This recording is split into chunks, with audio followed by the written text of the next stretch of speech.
Parannoul truly stole my heart last year with After the Magic. I thought it was a fantastic album. I think at the time when I reviewed the album, I didn't even realise it was just one guy. So I think I was referring to Parannoul as an entity, as a band, throughout that entire review until afterwards. Maybe somebody in the comments pointed it out, or somewhere I saw it and realised, like, oh my word, this is just one dude. It's the Tame Impala effect all over again. There is one guy that is doing all of this on his own, which is ridiculous. I was also a big fan and massively, truly implore you to listen to My Dream Fever, which I believe is a side project for this guy too, which came out in 2021. Really great album, that one as well. Oh, was it 2022 actually? Might have been 2022. Great album.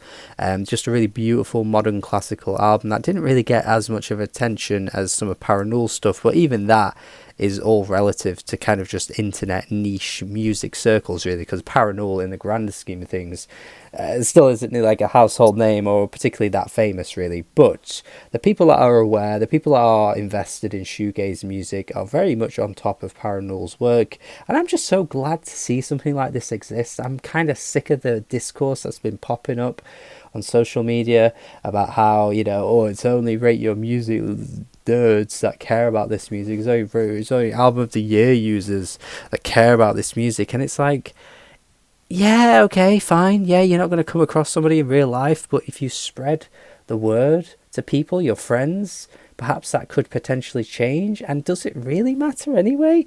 Does it really matter? There is a world now where we can get albums and artists like this getting cult, exciting little kind of pockets of the internet caring about this type of music. Back in like 1994, you couldn't have done this. I think this is only a good thing. I'm kind of bored of seeing people that are kind of dismissing this because it's not real proper music that all the other publications are talking about. It's only nerds on Rate Your Music. Yeah, it's a flawed website, but guys, this is magical stuff right here. Magical in two ways. The first being the one I just said about how you can get a cult-like following in this type of way in this era of music where in other eras you couldn't have had. But the second one I want to point out is that this music just, to me, sounds so magical. Like, it is just so magically put together. It sounds stunning. It's so vibrant and it's so life-affirming and just captures this really unique feeling that you don't always find in other types of music. It's just wonderful to listen to the whole way through. Like,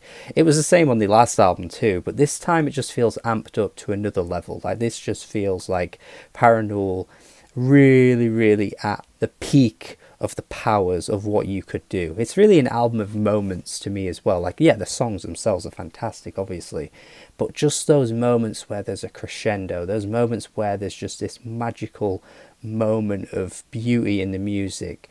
It's just so nice to listen to, and that's just why I want to celebrate the existence of this. I don't know if there's many artists at the moment that can create this type of music and make it so special sounding. It just touches a place that you can't really pinpoint or find anywhere else, really. I'm sure there are other artists from previous generations of the shoegaze genre particularly that captured that, and you could probably go, oh well, this has happened before, but I don't know, there's just something so extra to how Parannoul crafts this that to me makes it so powerful to listen to. A lot can happen, it's just this track that has these clashes of sound.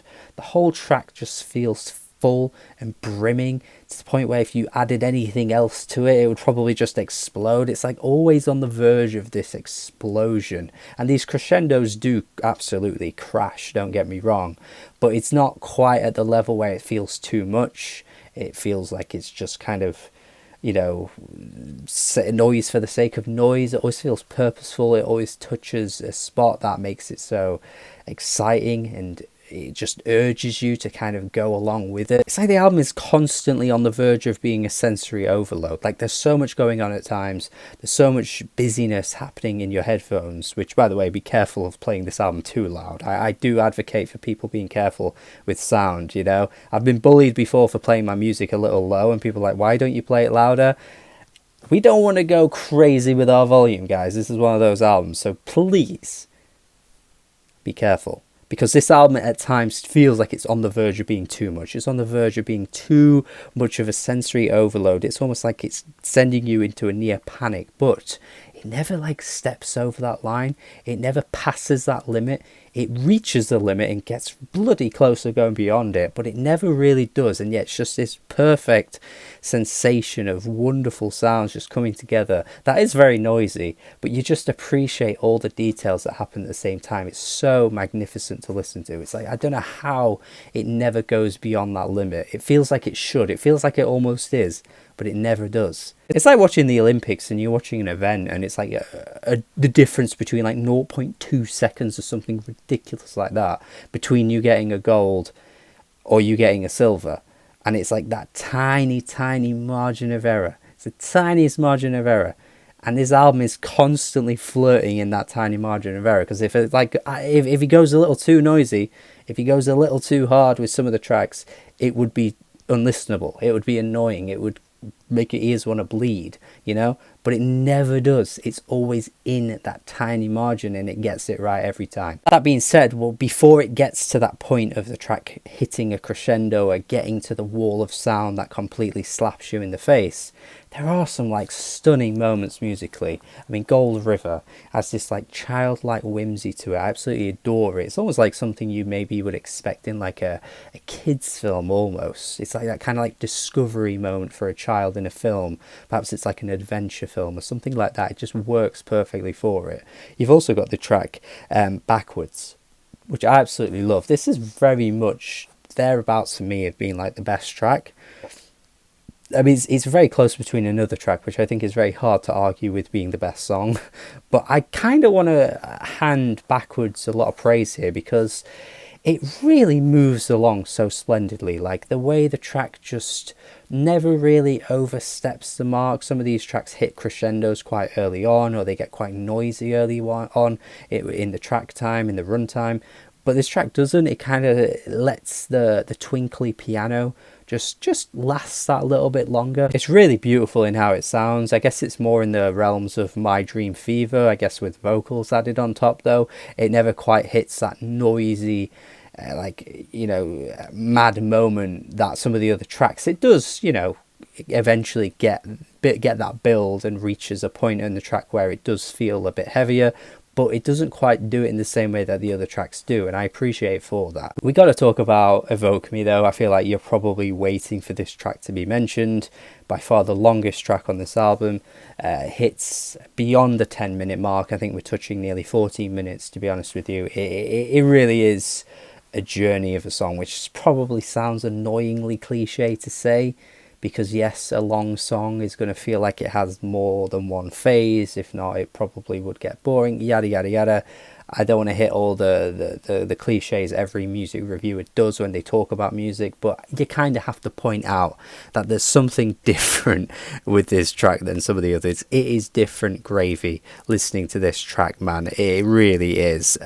The vocals, I can't get over how there's just this incredible like exasperation, like this relief, this pain almost, and yet he had to like let it out. He had to just wail in ways that some of the other tracks you just don't hear. It's just that moment of relief where you've just finally let out your emotions, and it's just like, I had to do it. It's like, that song captures that feeling in a way that I don't think many of the songs you're going to hear in 2024 capture, to be honest with you. I really don't think there's many tracks that will really feel like your emotions are just absolutely seeping out of you, just pouring out of you.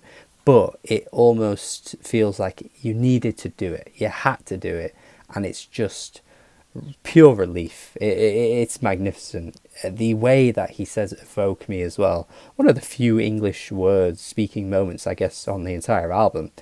But yeah, the power in the way he lets that out is crazy. It's just crazy. Everything about this album's pure euphoria, this just elation, this like moment of just screaming everything you have to say at the top of a mountain. It's your last dying breath, but you had to let it out before you sadly pass away. Like, just that feeling of just letting those emotions, those raw emotions, scream out of you, really resonates with me in a similar way that the album from Walrus does. Now, this album is an album I did review and talk about in a video about 5 years ago now, and I won't take credit in discovering it. I think it was certainly an album that I wouldn't have found myself without somebody like Rick the Lie talking about it first. But I did notice there was a huge spike in the ratings once I did the video. I don't know if I had some help in giving this album a bit more of a platform that it might not have had before. I don't know. It's hard to say, but it didn't have many ratings or rated music when I did do the video.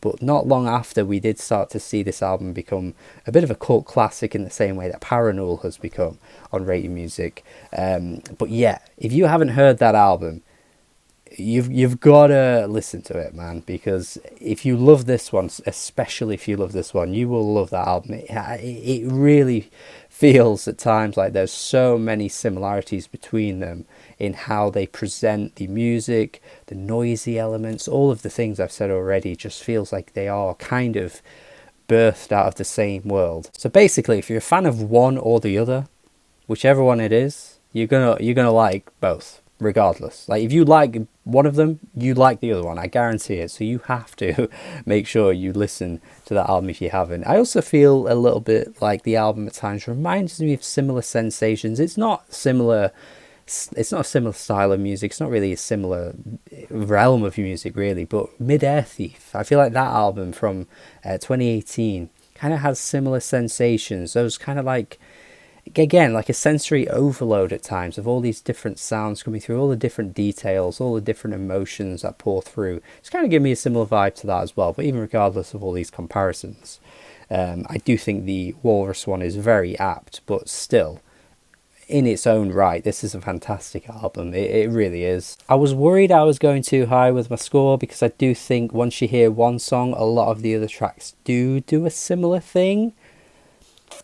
So in that regard, maybe, you could maybe get bored of it or something like that. But I don't know. I think more so than ever, you're able to forgive that because of how good each song sounds. And they don't sound exactly the same. I don't want to completely discredit this album in any kind of way, but I just think maybe sometimes you as a listener could find this maybe too much. If you're listening to one track and you get to Painless, for example, you might find that like it could get a little bit of an overload. But for me, I don't know. I'm just constantly wowed and enamored with how he achieves all of this on this album. It just completely floors me every time.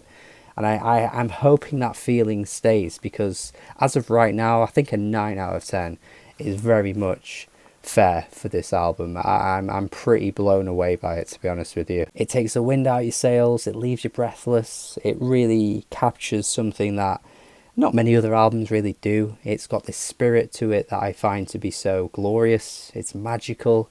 It's just an incredible piece of music, man. I can't let this moment pass and not give it the 9 out of 10 that it deserves. It really does. It's fantastic, and I think it's the best thing that Parannoul's put out so far. I think, in fact, with each release, Parannoul has continually improved. So what's gonna happen next? Oh my god. Anyway, that's how I feel about this one. This is fantastic. Quite possibly album of the year so far, I would say as well. Love it. Absolutely adore it. Thank you for watching. As always, please let me know your thoughts in the comments. Please subscribe if you haven't already. I would love to see you stick around. Do have a good day. Like the video. Check out my Patreon if you're feeling really generous as well. And goodbye.